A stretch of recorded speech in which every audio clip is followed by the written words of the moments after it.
빠져라. 그리고 아니면 공공이 최소한의 역할만 해라. 자신 있게 최소한 재건축 전체 20%는 신청한다. 그래서 5만 가구라고 했잖아요. 네, 그때 나왔었죠. 내가 볼 때는 500가구도 힘들어요. 그래서 애당초에 이거는 강남에서는 검토 대상이 처음부터 아니었다.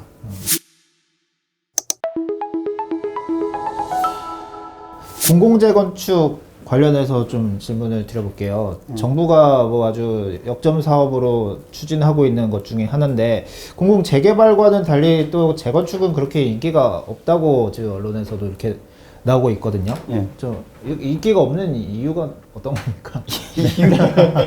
이건 처음부터 네네. 잘못된 정책이었어요. 일단은 강남 사람들이 제일 싫어하는 게 뭐예요? 재건축은 주로 어디죠? 또 주로 공급을 많이 해야 되는 게 강남이잖아요. 네네. 그게 강남의 집값을 잡아야 전국적으로 잡을 수가 있고. 근데 강남이 타깃이 되려면 어떻게 해야 돼요? 첫째는 이렇게 늘어나는 거의 50 내지 70%를 강남 사람들이 제일 싫어하는 임대주택, 그 다음에 공공분양도 뭐 신혼부부라든지 이런 거의 임대주택 수준에 싼. 네. 그게 전체 물량의 25%예요. 그러니까 1000세대다 그러면 250세대예요. 네. 국토부의 시뮬레이션 하는 거 보면. 네. 아크로가 1612세대인데 임대주택이 85세대예요. 여기는 그러면 뭐 몇 프로인가요? 그러니까 비교가 안 돼요. 예.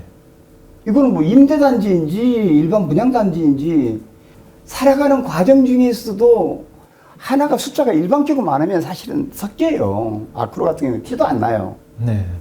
또 아크로는 소셜 믹스 해가지고 뭐 랜덤으로 추첨을 했어요. 그러니까 네, 나도 그렇죠.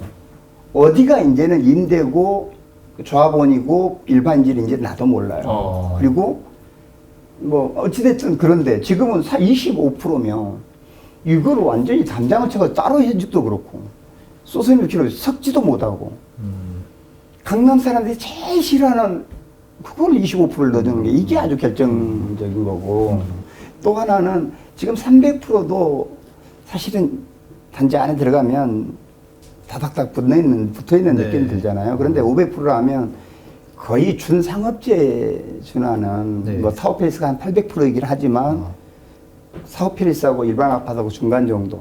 그러니까 뭐 땅이 별로 안 보이는. 너무 빽빽하기만 한. 빽빽한. 이제 그런 것들. 그러니까 지금은 당장에는 재건축 빨리 할 수 있고 조금 이익이 생길 수 있을지 모르지만 입주했을 때 가격이 예를 들어 원비를 그렇게 지어놓는다면 이게 아크로 따잡을 수 있겠느냐. 힘들죠. 그 다음에 세 번째는 예를 들어 잠실 5단지 예를 들면 6,500세대를 8,000세대 늘려야 돼요. 그 일대 내가 살면서 교통 그 생각 안 할 수 없어요. 근데 그 주변 단지들 다 그런 식으로 개발을 해버린다. 네. 그런 상당히 교통에 정말 그 문제가 있죠. 그런 것들. 그러니까 엄청난 메리트라고 다가오는 것들은 내가 볼 때는 50층 올려주는 거. 근데 50층은 안 올릴 수가 없잖아요. 너무나 빽빽해야 되니까. 네. 그것 외에는 별로 메리트를 느끼질 못해요. 그러니까 실제 이익도 없어요. 단지 하나 이번에 음마 잠실이 신청했다가 지금 철회했는데 네. 아예 정부가 못하게 막아버리니까 이거 하면 재건축은 시켜주지 않을까라는 거. 네. 그런 단지들은 그런 기대감에 한번 뭐 검토를 해볼 필요성이 있다. 그래서 애당초에 이거는 강남에서는 검토 대상이 처음부터 아니었다. 근데 재개발은 개념이 달라요. 재개발은 그것도 용적률도 500이 아니고 360. 그 다음에 재개발은 상당한 메리트가 많아요. 분양가 상한제도 적용 안 한다고 공식으로 돼 있고. 네. 그 다음에 어떤 그 이주비 대출이 완전히 지금 막혀 있잖아요, 다. 이주비나 사업비를 뭐 1.8% 저리로 융자도 해주고. 지금 일반 뭐 한남 상구역이니 일반 기존의 그 재개발들은 그런 어떤 규제는 다 받아야 되는 지원 아예 없고. 그 다음에 뭐 공사기간 파격적으로 지금 LH공사에서는 재개발이 10년이라고 그러면 이거는 절반 5년이면 끝난다. 충분히 가능해요. 충분히. 네. 이 소시가 맘만 먹으면 인허가만 빨리 해주면 이거는 절반에 할 수 있죠. 그러니까 재개발이 그러니까 옛날에 일몰 당한 데까지 우리도 해줘라고 할 정도니까 일몰 당해서 언제 할지 몰라. 근데 이거 하게 되면 아무리 늦어도 10년, 15년 뒤에는 입주까지 돼. 네. 해야죠. 네. 그런 지원책이 상당히 많아요. 그리고 강북의 재개발에 임대를 50%를 그러니까 조합원 말고 증가분의 50%이기 때문에 거기도 전체 뭐 25%든 30%는 임대책이 들어온들 강남만큼 거부감은 없거든요. 그러니까 정말 이 정책 자체가 똑같은 것 같지만 완전히 달라요. 완전히 다른 거죠. 그리고 완전히 다른 각도로 공공 재개발과 재건축은 정말 다른 각도로 방안을 만들었어요. 그럼 어떻게 보면은 애초에 접근 방식 자체가 아니, 잘못됐기 완전히 때문에 이게 그냥 뭐 실패할 수밖에 없었다. 당연한 뭐 거죠. 이렇게 봐야겠네요. 그리고 이제 결론은 뭐냐면 재개발은 지금 만족해야 하잖아요. 정부도. 네. 네. 재건축도 그 만족할 만한 안이 있어요. 그걸 아니고 엉뚱한 방향으로 지금 네, 대책을 맞아요. 세워놓으니까 이거는 관심이 없는 거지. 만약에 공공재건축을 이렇게 수정을 한다거나 보완한다면 어떤 식으로 하면 좀 참여가 나타날 수 있을까요? 제가 볼 때는 네. 용적률 그렇게 뭐 많이 높일 필요는 없는데 네. 높여서 상관없어요. 근데 층수를 대신 50층 이상 60, 70으로 올려준다면 네. 기존 300%만큼의 어떤 동간거리나 이런 것들은 유지되겠죠. 네. 그 정도라면 어떤 너무 밀집했다라는 생각은 덜 들어요. 층수를 파격적으로 딱 50층 말고 그것도 뭐 필요하면 60층 해주면 그리고 제일 문제가 그 임대주택을 예를 들어서 강남에 저 때도 제가 서울시에 예우한 거에 있었거든요.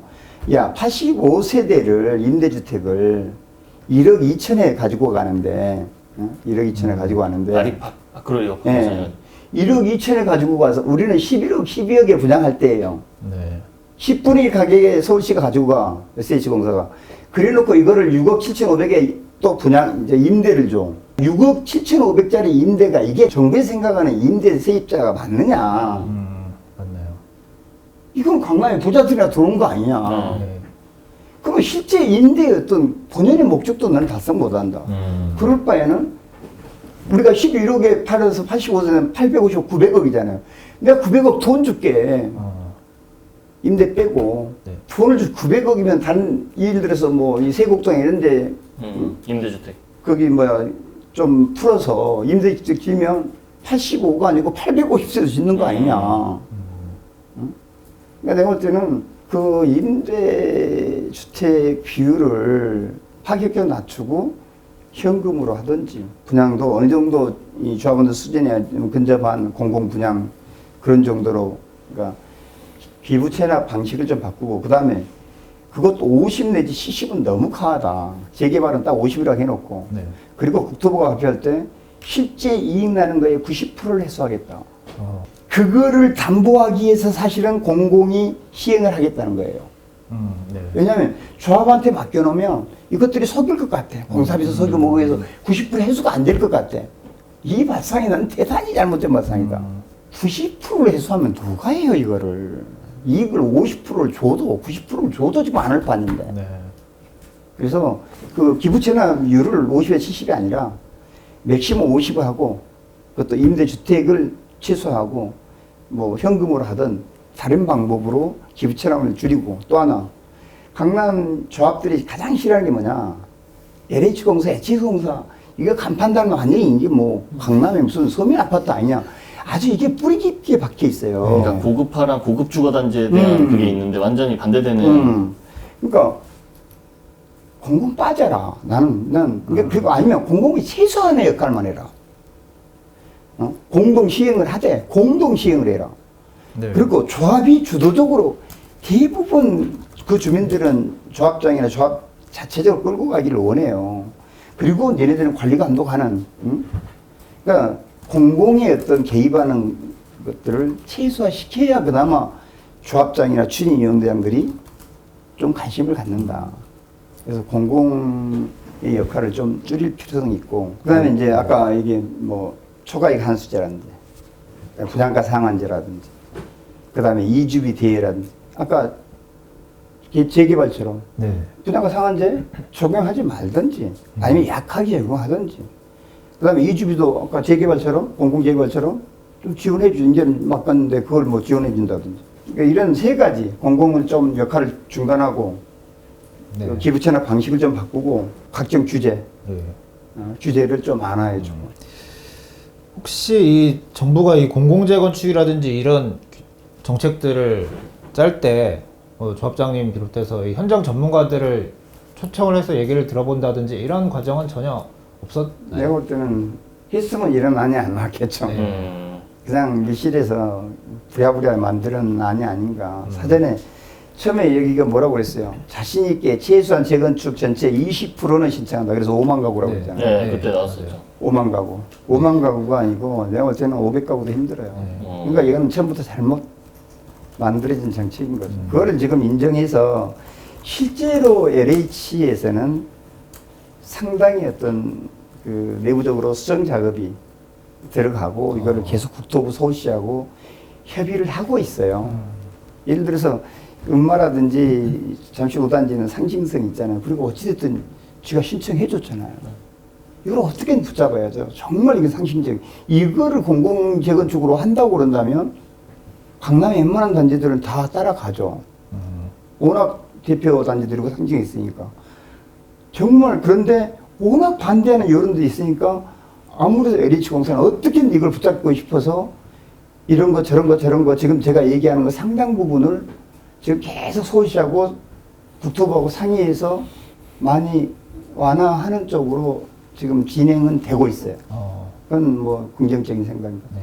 앞서 말씀하셨듯이 음마아파트랑 잠실중흥 5단지가 사전 컨설팅 신청했으나 제가 알기로 뭐 조합원들의 막 뭐 그 내부 과정에서 반발도 있으면서 뭐 무산되기도 했고 그런 의견 충돌이 내부에서 있었던 네. 걸로 아는데 근데 이 과정에서 국토부랑 뭐 서울시가 인허가를 좀 빌미로 내세우면서 이 단지들이 컨설팅 신청을 하게 그 추진이라고 해야 할까요? 그쪽을 좀 압박을 했다. 이런 설도 뭐 나돌던데 뭐 그거에 대해서 그거는 제가 뭐 직접 확인할 방법은 없는데 정부가 그렇다고 해서 강남의 어떤 재건축 단지들이 그렇게 움직이면 예를 들어서 그 두 단지는 지금 다 조만간에 해임 총회를 지금 하고 있어요. 네. 그거 해임당한 거 뻔히 알면서 주민들 정서를 알면서 누가 누르기 때문에 그걸 한다라는 건 내가 볼 때는 그건 잘못 와전된 것 같다. 네. 국토부가 그렇게까지 뭐 서울시가 또 하나는 서울시는 이거 하고 싶겠어요. 솔직히 얘기해서 서울시의 방향은 완전히 다르잖아요. 지금까지 서울시가 10년 박원순 시장이 10년 이상 고수였던 것들이 한 방에 다 무너지고 뭐 50층 용적률 500% 이게 말이 되는 거냐고요. 그게 이미 국토부랑 서울시가 생각한 게 다르니까. 완전히 다. 그래서 서울시가 같이 가서 했다는 건 정말 잘못된 거예요. 서울시는 물물 계좌목으로 따라가는 거 어쩔 수 없이. 이 국토부가 그러니까. 근데 그래서 그거는 일단 사실이 아닐 거라고 봅니다. 네. 지금 여기는 20년 가까이 됐어요, 음마가. 근데 조합 설립 못했어요. 네. 이건 대한민국 사상 이제 정말 최악의 상황이죠. 그러니까 추진이 만들고 평균이 20년이에요, 대한민국. 저한테 하라고 그러면 추진이 만들고 입주까지가 한 8년이면 충분히 가능한데 네. 대한민국 평균이 20년이에요. 우리 희망부 일자도 제가 4년 8개월 만에 했지만 22년 만에 입주했으니까. 네. 근데 여기는 30년이 넘어가요. 그 다음에 내가 볼 때는 잠실 5단지 저렇게 가면 30년 넘어가요. 지금부터 해도 30년 넘고. 네. 그러니까 과거 추진이부터 시작하면. 네. 그래서 저를 많이 찾아왔어요, 그 비대위에서. 잠실 5단지도 이게 말이 되느냐. 우리도 모르게 쓱싹쓱 해가지고 신청해버렸다. 이 나쁜 놈들이다. 해임시켜야 되겠다. 좀 도와달라. 어쩌고저쩌고. 음악아파트 비대위도 마찬가지예요. 거기도 이정돈 위원장이 마음대로 이렇게 해가지고 이거 엉망진창됐다. 그래서 해임 발의 지금 하고 있고 해임시킬 거다. 근데 그거는 그 찾아온 비대위 즉 주민들한테 이거는 당신들이 잘못 생각한 것 같다. 내가 조합원이라면 놔둔다. 그리고 언론에 압박은 한다. 야, 철회해, 뭐해. 그러나 속으로 뒤에서는 처리하지 말라고 그러고 주민들의 압박이 두 단지가 합세해서 언론 플레이 언론 플레이하고 철회 그러면 엄청난 양보를 얻어낼 수밖에 없다. 이건 두 단지는 특별하다. 정말 의지 강하기 때문에 예를 들어서 50층, 60층 요구하고 그 다음에 임대축도 이렇게 해달라고 하고 인허가 언제부터 언제까지 끝내달라고 하고 뭐 하고 니네 조건 다 딜해서 최종적으로 이달 말 정도에 이제 나오잖아요. 검토 결과가. 네. 지금 이달 말쯤에는 이제 나와서 다음 달에는 뭐 선정을 하겠죠. 그 결과를 받아보고 판단해라. 맞아요. 딜을 한 다음에. 어? 그런데 니네가 이거 아니면 지금 몇 년째 서울시 인허가 자체를 거부당하고 있는데 이걸 한 방에 갈 수 있는 진짜 너네 잘하면 뭐 6년 안에 입주할 수도 있는데 왜 협상 자체 이건 협상이다. 좀 조용히 있어라. 내가 볼 때는 당신네들이 이러는 건 아닌 것 같다. 그래서 사실은 진짜 그 이후로 잠시 오던 데가 조용히 있어요. 제가 볼 때는 LH는 계속 검토할 겁니다. 처리했어도. 네. 왜냐하면 놓칠 수 없는 거고.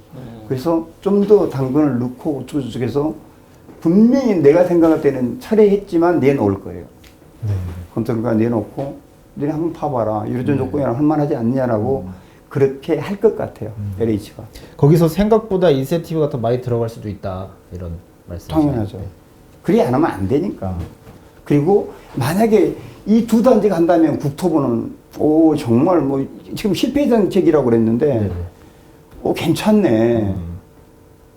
그러니까 물론 뒤에 왕창 수정해가지고 많이 변질된 정책이지만 그래도 야, 이걸 정책으로 내놔서 뒤지게 야당한테 혼나지는 않겠죠. 이 두 단지가 참여하면. 그리고 나머지 단지도 그래? 많이 참여하겠죠. 초반에 이 협상과 이 소통이 중요하다고 하셨는데 같은 맥락에서 이런 협상을 할 수 있는 방안을 이렇게 생각을 하고 계시는. 당연히 이거는 협상의 여지가 다분히 있고 왜냐하면 워낙 이게 정밀하게 재개발처럼 좀 더 다듬어진 안이 아니기 때문에 국토부나 서울시나 내부적으로도 왜 이렇게 저조한지를 너무나 잘 알고 있어요. 실패한 정책이라는 거를. 네. 그러니까 당연히 이거를 더 권장하려면 또 이걸 성공하려면 수정돼야죠.